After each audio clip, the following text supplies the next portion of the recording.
Oi, gente! Vou aproveitar o embalo dos vídeos de amamentação e vou falar um pouquinho de desmame. Como é que foi o desmame de cada um dos meus mais velhos, né? O João, que hoje tá com 5 anos, e a Gigi, que tá com 2. O João Pedro, ele mamou em livre demanda até direto, assim, sem eu dar nenhuma restrição, até 1 ano e meio. Mesmo eu trabalhando fora, enfim, eu congelava o leite, ele não tomava, mas eu deixava. E quando eu tava com ele, sempre a amamentação em livre demanda, em todos os lugares onde nós estivéssemos, ele mamava, não tinha problema. Aí, quando ele fez 1 ano e meio, eu comecei, porque eu queria desmamar ele com 2 anos, mais ou menos. Então, sabendo que eu tinha que chegar lá, eu já tinha um objetivo, eu tracei um plano. Com 1 ano e meio, eu comecei a reduzir as mamadas dele na rua, durante o dia, eu fui tirando aos poucos, né? Ele só mamava dentro de casa, em livre demanda. Fora de casa, não. Então, a gente combinava, eu conversava com ele já é um bebê, uma criança de 1 ano e meio, um bebê de 1 ano e meio, ele já consegue explicar algumas coisas. Eles não vão entender 100%, mas o básico você consegue explicar. Então, eu dizia pra ele, filho, na rua não tem tetê. Aí, às vezes, a gente tava na rua e ele olhava pra mim e falava, mama pouquinho, mamãe? Aí eu falava, na rua, aí ele, não tem tetê. E aí ele foi aprendendo. Isso com 1 ano e meio. Aí, uns 3 meses depois, eu comecei a não deixar nem dentro de casa, durante o dia. Eu falava pra ele, filho, não tem tetê durante o dia. Tetê é só pra dormir, só de noite e pra acordar. Durante o dia não tem mais tetê, é pra comer comidinha. E aí a mesma coisa, ele vinha pedir, ai mamãe, mamar um pouquinho. O João era super apegado mesmo, ele mamou, nossa, ele amava o tetê. E aí ele vinha pedir, eu falava, não filho, durante o dia não tem tetê. Eu falava pra ele lá fora, tá claro ou tá escuro? Aí ele falava, tá de dia. Aí eu falava, então de dia ele, não tem tetê. Aí ele vai acostumando. Aí, 3 meses depois disso, ele já tava pra fazer 2 anos. E aí a gente começou a planejar a festinha dele de aniversário de 2 anos. E aí a gente determinou uma data, escolhemos uma data no calendário, que seria o último dia que ele ia ter o tetê. Ele tava mamando só de madrugada. Ele mamava de café da manhã, né, pra acordar, e mamava pra dormir, e uma mamada na madrugada, que era às 3 da manhã. Ele era um reloginho. Aí a gente começou a planejar a festa, escolhemos a data, eu marquei no calendário com ele, fiz lá uma marcação pra ele entender que aquele era o último dia que ele ia ter o tetê. Conversei muito com ele, dialoguei muito com ele, dei muito carinho, muito colo, e aí todo dia a gente riscava no calendário. Um dia a menos. Quantos dias faltam pra ter tetê ainda? Contávamos no calendário quantos dias faltavam pra ter tetê. E assim nós fomos indo. Chegamos no fatídico dia do término do tetê. Eu já tinha combinado com o meu obstetra, eu já tinha comprado remédio pra secar o leite, porque eu tenho hiperlactação. E aí chegou o dia. Aí ele mamou bem desde o começo do dia. A gente acordou de manhã, eu falei pra ele, hoje é o último dia do tetê. Então você tem que mamar bastante, porque o tetê vai embora. O leitinho deu tchau, é a última vez. Aí ele mamou de manhã, bonitinho, de café da manhã. Aí passou o dia brincando, porque ele já não pedia mais durante o dia, já tava super bem. Quando foi à noite, nós voltamos, e nesse dia a gente voltou tarde pra casa. Aí ele tomou banho, tudo, eu tomei banho, aí ele falou, mamãe, mamar um pouquinho? Ele sempre falou assim. E aí eu falei, pode, filho, vamos mamar. Lembra que essa é a última vez. Essa é a última, não vai ter tetê na madrugada e não vai ter tetê amanhã de manhã. Mas a mamãe vai dormir com você. Aí ele mamou. Gente, como ele mamou esse dia? Ele mamou os 2, eu deixei ele mamar os 2 seios, coisa que eu nunca tinha deixado, assim. Ele nunca precisou, nem precisava também nesse dia, mas falei, vou deixar ele sugar o máximo que eu puder. E ele tava com fome também, porque ele tinha brincado muito durante o dia e era muito tarde. Deixei ele secar a fonte dos 2 seios. Ele terminou de mamar, eu pus ele pra dormir, ele já dormia na cama, a gente já tinha trocado o quarto dele, então foi todo um processo, né? Ele ia virar um menino grande. Então ele ia ter a festa de 2 anos dele, a gente trocou o quarto dele, ele já tinha uma cama de menino grande, não era mini cama, eu coloquei cama de solteiro mesmo, a gente colocou o quarto do jeito que ele quis, ele escolheu a cama dele, coloquei o jogo de cama que ele escolheu, e aí eu pus ele na caminha, e deitei com ele. Tomei o remédio pra secar o leite e deitei com ele. Aí, quando foi 3 horas da manhã, ele acordou, óbvio. Ele chorou. Aí eu abracei ele, falei, filho, a mamãe tá aqui. E ele ficava, tetê, mamar um pouquinho, tetê, mamar um pouquinho. E fazia com a boquinha, assim, né, que eles ficam procurando a gente, assim, com a boquinha. Aí eu abraçava ele, eu pus uma camiseta fechada aqui em cima. Porque eu dormia de regata quando eu amamentava, ou de camiseta que desse pra baixar, ou qualquer coisa assim. E eu pus uma camiseta bem fechada. Aí, pra eu também não cair em tentação, porque a mãe fraqueja. E abracei ele, ele chorava, ele chorou muito. Ele passou várias noites chorando.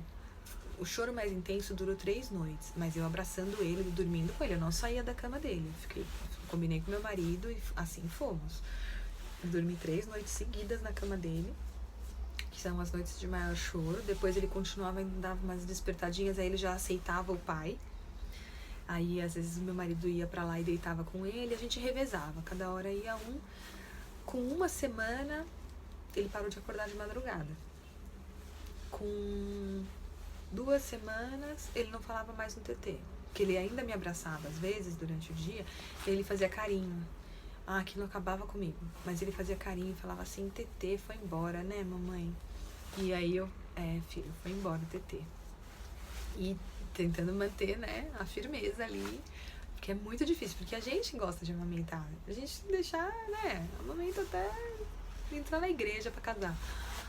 Aí ele foi melhorando e eu falei, e agora, né? Eu não fui trocando leite, tá? Eu esperei esse processo todo de desmame, como eu não tinha dado leite artificial, eu preferi continuar dessa forma. O pediatra me liberou pro leite de vaca. E aí eu comecei a tentar o leite de vaca, depois que ele já tinha esquecido todo o assunto de leite. Falei, vamos dar o leite de vaca. E não tomava. 3 meses sem tomar nada de leite. Aí o pediatra reforçou o cálcio com um remedinho que tinha, uma vitamina que tinha cálcio. E porque ele não estava tomando nada, a gente não sabia se ele ia voltar a tomar leite alguma vez na vida. Tem criança que simplesmente não toma mais leite. Mas aí um belo dia eu falei, quer saber, vou jogar um Toddy nesse negócio. Ai, mãe, tampem os ouvidos e não me encham o saco porque tem açúcar. Eu sei que tem açúcar, tá? Mas eu precisava que ele pegasse algum leite. Coloquei lá o Toddy. Falei, vou fazer Toddy pra ele. Aí chacoalhei a mamadeira, fiz 30 ml. Dei. Aí ele tomou. Aí ele, nossa, que gostoso, mamãe. Tomou. Aí no dia seguinte eu fiz 60. Ele tomou. E aí eu fui aumentando gradualmente. Hoje ele toma 2 copos, desses copos com bico, né? De bico rígido, tá? Ele toma 2 copos cheios, se deixar ele toma 3. Ele toma pelo menos 1 litro de leite por dia, pelo menos. E é um tourinho, tá fortinho e tá tudo bem. E foi assim que eu consegui desmamar o João. A Giovana foi muito mais complicado, porque a Gigi, ela não mamava tanto quanto o João, ela era muito mais tranquila, as mamadas dela, elas eram mais eficazes, assim, ela vinha, mamava, dava uma mamada longa e ficava tipo 4, 5 horas sem mamar. E de boa, sem chorar e sem querer eu pedir o peito, nada. Ela não queria colo, a Giovana sempre foi muito independente. Ela vinha no colo, mamava, terminava de mamar, ela me empurrava. Desde muito pequena, me empurrava que ela não queria colo. E aí eu punha no carrinho, na cadeirinha, em tudo quanto era lugar e ela ficava bem. Aí nós não tínhamos planejado engravidar pela 3ª vez, né? E a Gigi mamava. Aí quando ela tinha 1 ano e 4 meses, a gente descobriu a gravidez do Gui. E 1 ano e 4 meses, quase 1 ano e 5 meses, a gente descobriu a gravidez do Gui. Aí eu fui levando, falei, eu não vou parar de amamentar. Se Deus mandou, vai segurar aqui, porque tem muita a preocupação no começo, porque quando a criança suga o leite, pode causar uma contração uterina que pode acabar acarretando num aborto espontâneo, né? Mas eu falei, eu vou seguir com a amamentação, tu já tinha decidido isso e nem falava pra ela de neném na barriga, nem nada.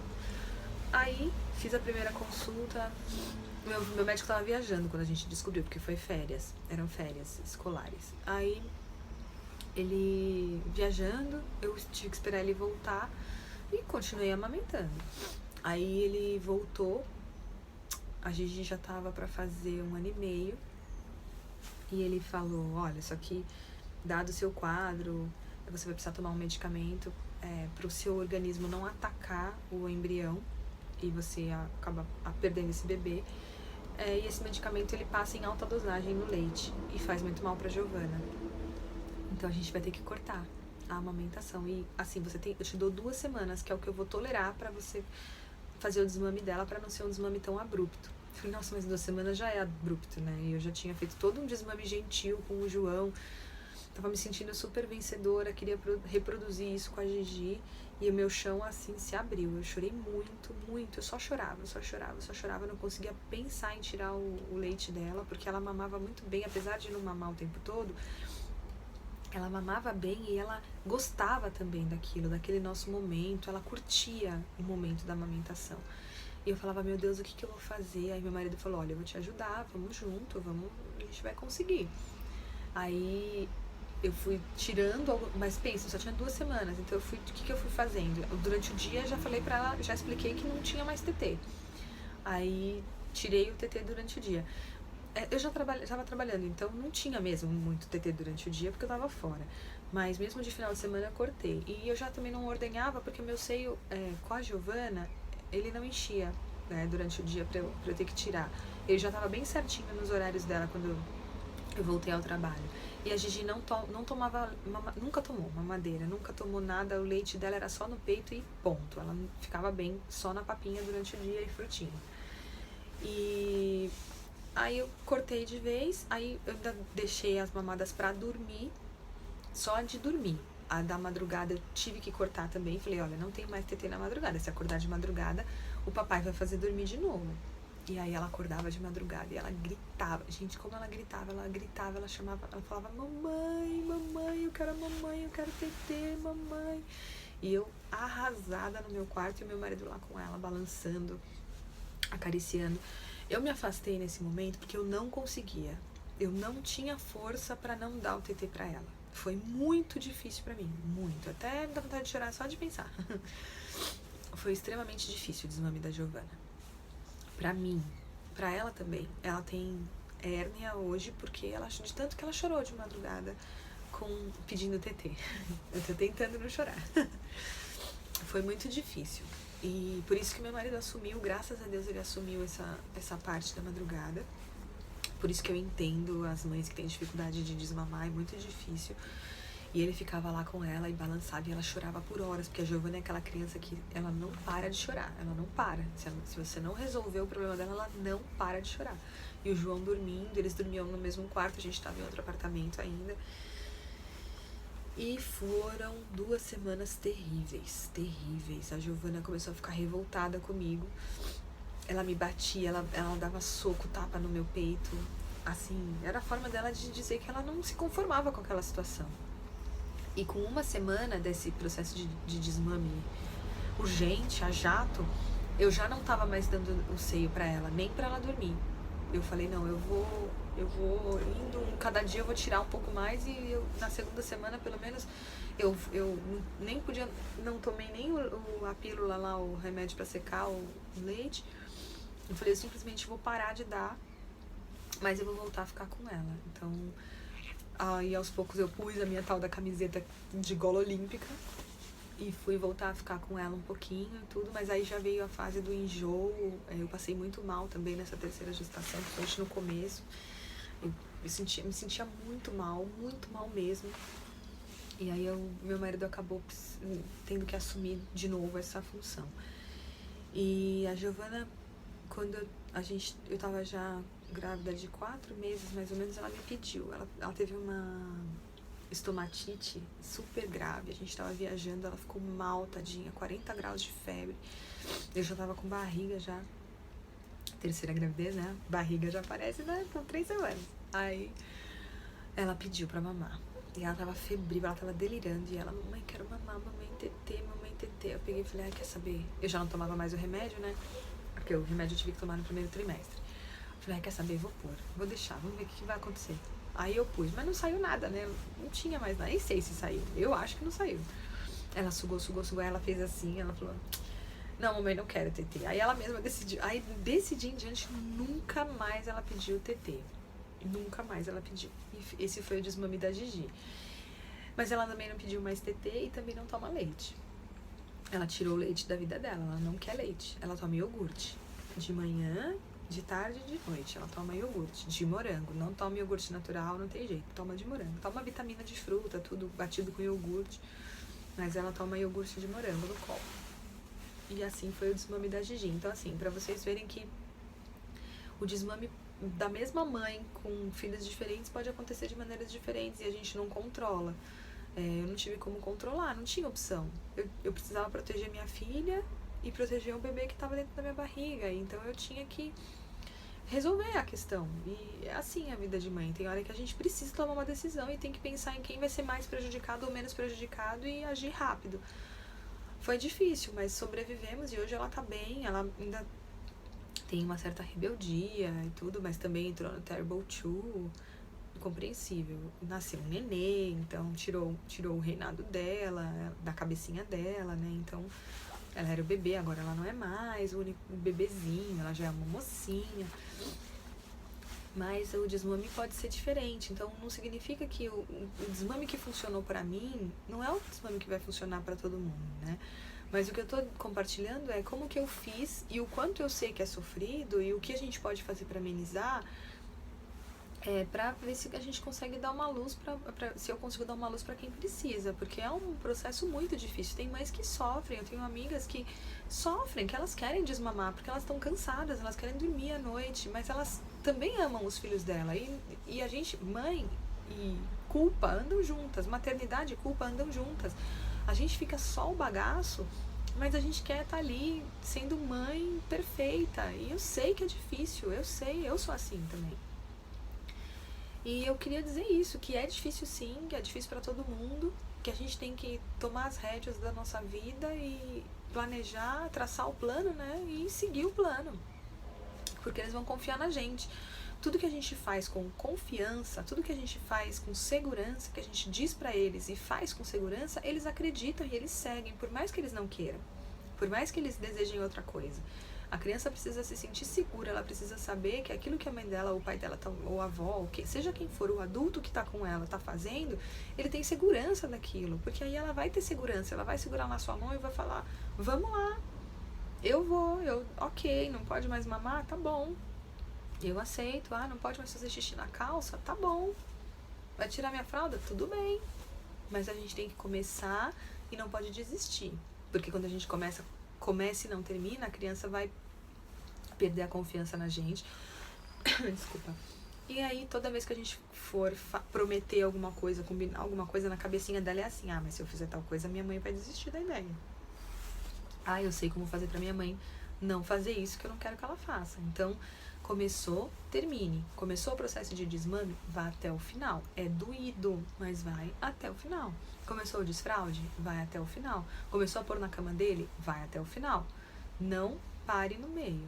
Nunca. Com uma criança, você nunca para no meio. Porque eles são extremamente inteligentes, manipuladores, e eles são lindos. Então, eles tiram vantagem de tudo isso e acabam enrolando a gente.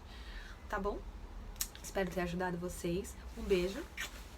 E bom desmame para todo mundo. Desmame gentil, sempre que possível, tá? Tchau.